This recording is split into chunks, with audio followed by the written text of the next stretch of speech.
اس نے جب مجھے اس طرح دیکھا تو میرا جسم ایک دم ڈھیلا پڑ گیا، پاؤں جیسے زمین سے چپک گئے ہوں۔ اس کی نظریں اٹھیں اور اس نے میری طرف دیکھا، ایک لمحے کے لیے دیکھا اور پھر مسکرائی۔ میں نے پہلی دفعہ ہی کسی لڑکی کو ایسی حالت میں دیکھا تھا۔ ویسے تو میں ایک شرمیلا لڑکا تھا، لیکن جب میں نے اسے اس حالت میں دیکھا تو میرا دل مچل گیا۔ مجھے سمجھ نہیں آیا اس ٹائم پر کہ یہ کیا احساسات ہیں۔ جب میں نے اس کی کمر کو بغیر کپڑوں کے دیکھا تو میرا دل کیا کہ میں اس کے قریب چلا جاؤں، لیکن میں نے اپنے آپ کو سنبھالا۔ وہ اس ٹائم پر تھوڑا سا گھبرا گئی تھی، لیکن میں نے اسے معذرت کرتے ہوئے فوراً دروازہ بند کر دیا۔ میرے ماموں کی بیٹی کی شادی تھی جس پر ہم ایک دن پہلے ہی چلے گئے تھے۔ وہاں جا کر مجھے احساس ہوا کہ مجھے یہاں بالکل بھی مزہ نہیں آ رہا۔ شادی کی رونقوں میں ہر کوئی ہی مصروف تھا، مگر وہ ایک لڑکی جس پہ میری نگاہ ٹک گئی تھی۔ وہ جہاں جاتی میں اس کے پیچھے پیچھے اور وہ میرے آگے آگے۔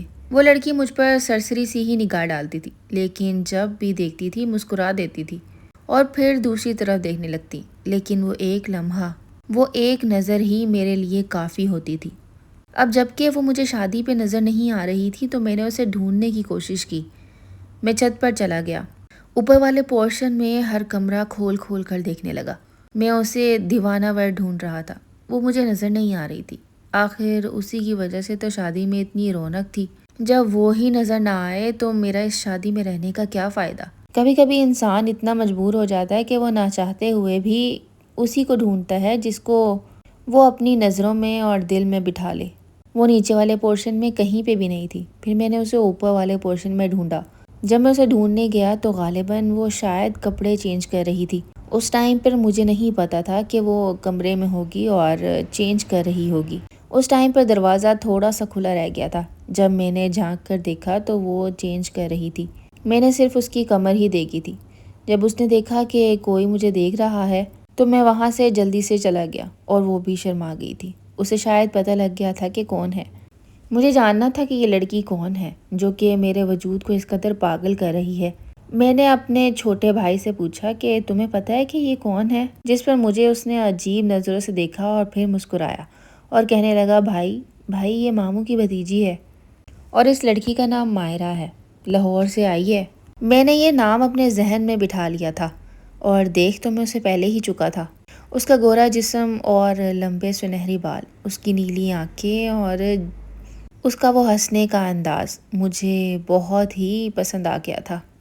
میرا اس سے بظاہر کوئی قریبی رشتہ نہیں تھا، مطلب ملنا ممکن نہیں تھا، مگر میں اسے ملوں کیسے اور اسے کیسے بتاؤں کہ میں اسے کتنا چاہتا ہوں؟ اتنی ہمت کہاں سے لاؤں؟ میرا دل زور زور سے دھڑک رہا تھا۔ میں اس سے معذرت بھی کرنا چاہتا تھا کہ میں وہاں غلطی سے آ گیا تھا، ورنہ میرا ایسا کوئی ارادہ نہیں تھا۔ اس واقعے کے بعد وہ جب بھی مجھے نظر آتی تو مجھ سے نظریں چرانے لگی، شاید جیسے شرما رہی ہو۔ میں اس سے بات کرنا چاہتا تھا اور اسے بتانا چاہتا تھا کہ میں نے یہ سب کچھ جان بوجھ کے نہیں کیا۔ رات کو کھانے کی میز پر میری قسمت اچھی تھی، میز پر بہت جگہ کم تھی اور مائرہ کے ساتھ والی کرسی خالی تھی۔ اماں نے مجھے اشارہ کیا، بیٹا وہاں بیٹھ جاؤ۔ میں نے آہستہ سے کرسی کھینچی اور وہاں پر بیٹھ گیا تو اچانک اس نے میری طرف دیکھا۔ وہ تھوڑی گھبرائی ہوئی اور شرمائی ہوئی لگ رہی تھی۔ اس کے بعد اس نے اچانک مجھ سے کہا، بہت ہی دھیمی آواز میں اور نرم لہجے میں، کیا آپ نے ابھی تک کھانا نہیں ڈالا؟ میں گھبرا گیا۔ اس نے مجھے کہا کہ میں ڈال دوں۔ وہ مسکرائی، پہلے نظریں ملیں اور پھر کھانا میں نے لیا اس سے۔ اس نے میری گھبراہٹ کو پکڑ لیا تھا۔ اس نے ہنس کر بولا کہ گھبرائیں نہیں، آرام سے بیٹھیں۔ اس کے بعد وہ مسکرانے لگی جیسے مجھ پر ہنس رہی ہو۔ وہ ہنسی جو اس کے چہرے پر آئی تھی اس نے میرا حال اور بھی خراب کر دیا تھا۔ پھر ہمارے درمیان باتوں کا سلسلہ شروع ہوا جس نے رکنے کا نام ہی نہیں لیا۔ اس نے مجھے بتایا کہ وہ لاہور میں ایک آرٹ اسکول میں پڑھتی ہے، پینٹنگ کا جنون ہے اسے۔ میں نے کہا، مجھے لکھنا پسند ہے۔ وہ بولی، تو آپ الفاظوں سے تصویریں بناتے ہیں؟ جس پر میں نے اسے جواب دیا، ہاں جی، میں الفاظوں سے تصویریں بناتا ہوں اور آپ رنگوں سے کہانیاں بناتی ہیں۔ وہ رک گئی، پھر آہستہ سے بولی، ہاں بالکل ایسا ہی ہے۔ لمحہ بھر کے لیے میری تو جان ہی نکل گئی تھی۔ اس کے بعد میں نے اس سے معذرت کرنا چاہی، اس وقت کی کہ جب میں نے اسے برہنہ دیکھا تھا۔ میں نے اس سے معذرت کی کہ دیکھیں وہاں میں جان بوجھ کے نہیں آیا تھا، میں بس کسی کو ڈھونڈ رہا تھا تو وہاں سے گزر ہوا۔ اس نے مجھے کہا کوئی بات نہیں، مجھے پتہ ہے کہ آپ وہاں سے جان کے نہیں گزرے تھے یا آپ نے مجھے جان کے نہیں دیکھا تھا۔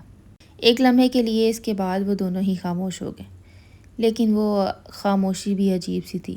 یہ وہ خاموشی تھی جو دو انسانوں کے درمیان تب آتی ہے جب الفاظ کم پڑ جاتے ہیں اور ایک دوسرے کے قریب بیٹھ جانا ہی بہت ہی دلکش ہوتا ہے۔ وہاں پر رقص ہو رہا تھا، سب لوگ ہنس رہے تھے، لیکن میرے لیے وہی وقت پوری دنیا میں بس اس میز تک ہی سمٹ گیا تھا۔ سب کچھ چل رہا تھا تو مائرہ چپکے سے اٹھی اور چھت کی طرف جانے لگی۔ میں نے اسے دیکھا تو بغیر سوچے سمجھے اس کے پیچھے چل دیا۔ تھوڑی دیر بعد جب میں اس کے پیچھے چھت پر پہنچا تو وہ ستاروں کو دیکھ رہی تھی۔ چاند پورا چمک رہا تھا، آج تو چاند سے بھی زیادہ حسین لگ رہی تھی وہ۔ رات کی تاریکی میں ایسے چمک رہی تھی جیسے ایک چاند اوپر اور ایک چاند نیچے میرے سامنے ہو۔ اس نے مجھے دیکھا تو وہ ہنسنے لگی اور کہتی آپ بھی بھاگ آئے۔ اس ٹائم پر اس کی آنکھوں پہ ایک عجیب سی چمک تھی۔ سیدھی بات کرتے ہیں آپ سے۔ میں نے اسے کہا کہ مجھے جھوٹ بولنا نہیں آتا۔ وہ کچھ دیر چپ رہی، اس کے بعد بولی کیا جھوٹ بولا ہے آپ نے؟ میں نے اسے بتایا کہ ماہرہ جب سے میں نے آپ کو دیکھا ہے میں بہت بے چین ہوں۔ مجھے سمجھ نہیں آ رہا کہ کیسے آپ کو کہوں کہ میں آپ کو بہت پسند کرنے لگا ہوں۔ میرے لیے یہ شادی معنی نہیں رکھتی کیونکہ یہاں پر میرا کوئی کام نہیں ہے، لیکن میں نے جب سے شادی پر آپ کو دیکھا ہے تو بس میرا دل آپ پر ہی ہے۔ مجھے شادی سے زیادہ آپ میں انٹرسٹ ہے۔ اس کے بعد وہ مجھے حیرت سے دیکھنے لگی اور پھر بہت ہی دھیمی آواز میں مجھے اس نے کہا کیا سچ؟ وہ مسکرائی اور اس کی مسکراہٹ میں شاید کوئی جواب چھپا ہوا تھا۔ ہم گھنٹوں کھڑے ہوئے چھت پر باتیں کرتے رہے، زندگی کے بارے میں، خوابوں کے بارے میں، ان چھوٹی چھوٹی چیزوں کے بارے میں جو انسان عموماً کسی کو نہیں بتاتا۔ اس نے مجھے بتایا کہ اسے سن سیٹ دیکھنا بہت پسند ہے۔ جب سورج غروب ہو رہا ہوتا ہے تو بہت خوبصورت لگتا ہے۔ ایک آسمان میں ایسی روشنی پھیلتی ہے جو کہ عموماً پورے دن میں نظر نہیں آتی۔ میں نے اسے بتایا کہ میں رات کو بیٹھ کے لکھتا ہوں جب سب سو جاتے ہیں۔ اس نے مجھے کہا آپ تو پھر شاید اندھیرے کے دوست لگتے ہیں اور میں شام کی دوست ہوں۔ ہم دونوں شاید ایک دوسرے کی کمی کو پورا کر سکتے ہیں۔ میں نے اسے کہا کیا آپ مجھ سے دوستی کریں گی؟ میری ایسی دوست بنے گی جو ہمیشہ میرے ساتھ رہے۔ اس کے بعد مجھے تھوڑا ڈر بھی لگا کہ شاید یہ کچھ زیادہ نہ ہو گیا ہو، لیکن اس نے اس بات پر کوئی بھی تنقید نہیں کی تھی، بس دوسری طرف دیکھتے ہوئے آہستہ سے کہا کہ پتہ نہیں قسمت ہمیں کیا دکھانا چاہتی ہے۔ صبح کے قریب سارے مہمان رخصت ہونے لگے تھے۔ ماہرہ کو بھی واپس جانا تھا، اس کی لاہور کے لیے واپسی تھی۔ جاتے ہوئے وہ اداس لگ رہی تھی۔ اس نے مجھ سے ہاتھ ملایا، مجھے بہت اچھا لگا۔ اس کا نرم ہاتھ جب میرے ہاتھ میں آیا تو مجھے یوں لگا کہ ساری کائنات سمٹ کر میرے ہاتھ میں آ گئی ہے۔ مگر اس نے مجھ سے کہا کہ آپ سے مل کر بہت اچھا لگا۔ میں نے کہا صرف اچھا؟ وہ ہنسی اور کہا نہیں بہت بہت اچھا، اور ملیں گے۔ اس نے کہا کیا؟ میں نے کہا نہیں کچھ نہیں۔ میں اسے کہنا چاہتا تھا کہ کیا ہم دوبارہ ملیں گے۔ اس کے بعد اس نے ایک لمحے کے لیے میری آنکھوں میں دیکھا۔ اس کی آنکھوں میں وہی چمک تھی جب وہ رات کے اندھیرے میں مجھے دیکھ رہی تھی۔ اس کی وہ پہلی نظر میری آنکھوں میں ابھی بھی کہیں بسی ہوئی تھی۔ شادیاں تو ہوتی ہی رہتی ہیں، اس نے مسکراتے ہوئے کہا۔ میں سمجھ گیا۔ میں نے دل میں کہا یہ ملاقات آخری نہیں، یہ تو پہلی ہے۔ ماموں کی بیٹی کی شادی ہو گئی، سب کچھ دھوم دھام سے ہوا، مٹھائیاں بٹیں، دعائیں مانگی گئیں، مگر میرے لیے اس رات کی سب سے بڑی خوشی کوئی رسم نہیں تھی، مگر وہ ایک ملاقات تھی، ایک انجانی سی چاہت تھی جو میرے دل میں چپکے سے آ کر بیٹھ گئی تھی۔ گھر واپس آتے ہوئے کھڑکی سے باہر دیکھتا رہا۔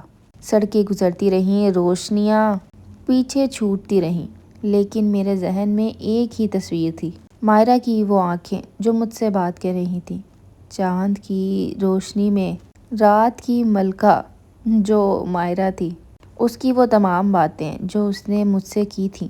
محبت اکثر ایسے ہی آتی ہے، بغیر بتائے، بغیر اجازت مانگے، کسی اجنبی شہر میں، کسی اجنبی شادی میں۔ اور کسی انجانے سے لمحے میں، اور پھر زندگی کبھی پہلے جیسی نہیں رہتی۔ کیا اسی کا نام محبت ہے؟ اور کیا محبت کا مل جانا ہی ہمیشہ لازمی ہے؟ یا کچھ ایسی محبتیں بھی ہوتی ہیں جو زندگی بھر ہمارے دل میں رہ کر بیٹھ جاتی ہیں اور ہم کبھی بھی ان سے چھٹکارا نہیں پا سکتے؟ آج کی سٹوری یہیں ختم ہوئی۔ آپ سے گزارش ہے کہ چینل کو سبسکرائب ضرور کیجیے گا۔